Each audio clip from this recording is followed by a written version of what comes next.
Where was Jacob Kell living? Was it a church? Was it a nuclear power plant? I don't know. How did this guy make his living exactly? Was he like freelance priesting? Was he doing private ceremonies on top of a hill for like 25 bucks? I pronounce you man and wife. And then take their heads? I mean, what was this guy doing? The last fight in the movie takes place in this castle slash church slash, I don't know, IKEA. Basically the same place every Highlander movie inevitably ends. Like, with a lot of catwalks and a lot of things that explode and railings and things like that. You need catwalks, you need railings, you need a pipe that smoke comes out of randomly, you know. Okay, the fight scene goes on a little too long, but that's fine. It's the last fight scene. However, there's a sequence that repeats in the fight scene. I'm not talking about using an alternate shot angle. No, I'm not talking about a zoom out. I'm talking a sequence that repeats. Have you ever seen this in any movie ever? Probably once, but you know your movie sucks when the editor can't even bear to pay attention to it. Did they just forget to shoot scenes that connected these pieces? Oh, more than likely. No doubt. At the end of the fight, they go from walking on the ground to on top of a catwalk fighting their final battle. I mean, maybe it was the magical effects that Jacob Kell was wielding. He was very subtle about it. Yes, and then that takes us to the weird sort of Duncan Connor merger at the end. Jacob Kell. Time for redemption. The game isn't over yet. But all of a sudden, when Duncan seems defeated, he gets Connor's voice or bass for a second. Yes, the hilarious attempt at special effects photoshopping that took place, the morphing, as it were. You look more like Jodan Baker than anything here. And then the super move comes back. Yep, the super move. And it's so super that, does it work? No!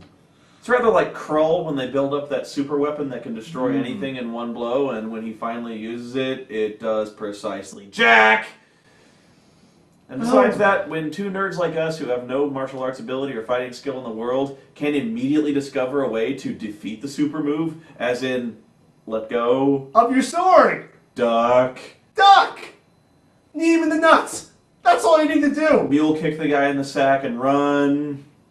I did a little fencing in college. I'm not even lying about that. I should be, though. But yeah, and there's no such thing as a super move in any competition or any form of martial arts. It doesn't exist. Because otherwise everyone would start the fucking fencing contest by turning their back and being like, come on. Right, put the sword behind my back, and then we'll do a twisty pirouette and take your head off? I mean, it's unbeatable. And it's so unbeatable that, I don't know, Duncan never used it ever before. No. Well, he had to keep it, kind of bottled away. Oh, it's a one-use only sort of thing. I mean, once you've let it out of the bag, it's kind of over. Which explains how Kell was so easily able to defeat it. Like he sensed this thing coming. You could tell. Like he had it when he had the swords locked up. He was like he knew. He smiled. He smiled. He's like the super move is coming. Yes. How does he know? Because all the Highlanders know the super move. They pass it down generation to generation. It must have been from some kind of book. Like Highlander playbook. Like let's say you're an immortal. Okay. You've been living around for thousands of years. You can't go finding sword instructors because that's a little obvious. People are gonna be looking for you. Like if there's like a hunter is looking for heads, he's gonna like go searching for sword instructors. A little too obvious. Can I find shoes with crosses in them though? Is that easy? Well, I mean, eBay. Okay. eBay. Sure. But so you're trying to learn sword moves and sword instructions. You're going, so you got to Google it. You got to find like sword moves, sword training, sword techniques, and then you Google unstoppable sword move. So you find some guy's got a GeoCities account. He's got little pictures. Like a little frequently asked questions, like what you do, and then the hamster gif is and so it's got So this guy on YouTube, he's got this video of him doing this move, and you're like, that's pretty good. It's pretty good. Everyone's seen this, and so you favorite. There's a super move. So everyone's seen it. Yeah, easy enough. It makes sense. Who are they? Friends. What? It's a team sport now? What you didn't know? Whole new ball game. Too much fight at a time, Highlander. In the series, the one-on-one fighting rule is another explicit that the movie either disregards or kind of works around saying, well, only some follow. No, it's in stone. In this series, there'd be plenty of times when Duncan would see two immortals fighting. He knew one was going to get their ass kicked. He couldn't step in. He was just like, You do it, I'm next. I am trying to save your head. I don't need your help. You kill him. I swear it, Mythos. You face me. Doesn't matter. He could kill the guy after his friend got killed, but he would never try to break it up. That was explicit. All of a sudden in the movie, in Connor's loft, you got Kel's gang going at Duncan. And the one guy with the claw goes, "It's a whole new ball game." Oh, is it really? Because it's never established that that rule was just, yeah, you follow if you want to. No, you must always follow the one-on-one fighting rule. That always called back the mythology of who the hell is enforcing these rules. Yeah. Like, are we talking a god? Are we talking aliens? Are we talking just common agreement among honorable gentlemen? It's never really established. That's always kind of that always ties into like the ultimate secret behind the Immortals that's never explained. Which it shouldn't be, because it's more interesting not knowing. Obviously, when they try explaining it, it's terrible. The Source, or Highlander 2, The Quickening. Oh, the Source. Don't remind me. Oh, The Quickening. Oof. To all of you who continue to stand by me, even those who might waver at times. You are my flock.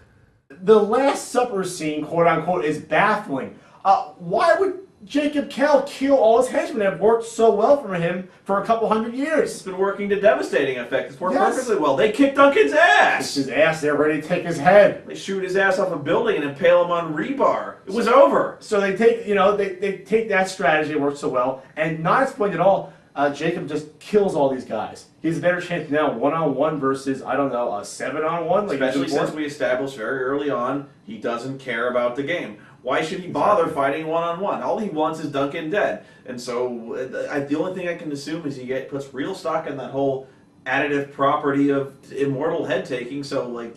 But these guys weren't taking heads anyway. They were softening up his enemies so he could take the head. So it didn't even matter. You had Cracker Bob. He's a model. It's alluded to very loosely in the theatrical version and DVD, but on the work print, he's a model. Why would you have to take his head? He's not going to give you the power. I mean, you can't imagine this guy was ever beating anybody in the first place. But you have to ask yourself, what's the point? They spend so much of this movie establishing the fact he's got this killer gang. They spend so much of the movie establishing the fact he's not afraid to use them to break the rules. And then they disallow him to use this great advantage that's been established this whole movie just so they can have a one-on-one fight. It's almost like they give him this advantage and have no idea how Duncan could overcome it, and so just by plot fiat, they get rid of the advantage. What would be a better movie? And I'm just thinking this up right now. You have this version where you go down to 2 guys, or you have the gang of about 5 or 6 left taking on both Connor and Duncan at the same time and fighting them off. Yeah, and then if you want to kill Duncan or Connor off, fine. At least you get a great fight scene between 2 guys, 2 Klansmen and friends for hundreds of years battling it out together. Very Butch and Sundance scene. You Yes. already created a better movie. Yes, it's right there. Instead, I just wrote it. Pay me. Instead, we have this movie where a villain completely ignores his outrageous numbers advantage to fight the hero. Oh, that sounds familiar. Where have I seen that one? Oh, could it be The Matrix? Think about it.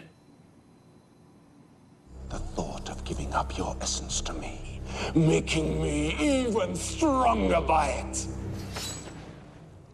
What's wrong? Don't you want to be inside me? Why is he acting so fruity? This is not the way he was acting back in Scotland. What the hell happened to this man? Is it a logical progression to go from a mild-mannered priest with crosses on their boot to that? I mean, he vows eternal vengeance on the MacLeod clan, and this change in persona turns him into, don't you want to be inside me? I mean, you can be a man of God still and want death and vengeance, but this is just strange saying lines like this. When he goes to Kate Faith, you know what a woman is? Temple built on a sewer. That's just creepy, man. There's no reason you can be vengeful and not be creepy. That almost sounds like something he was like twittering, or like some kind of poetry he was writing. in high What, school. Jacob Kell's thought of the day? Yeah, totally. His very emo poetry that he was writing. Deep thoughts with Jacob Kell? Totally. But when you start making Mario Van Peebles acting look subtle,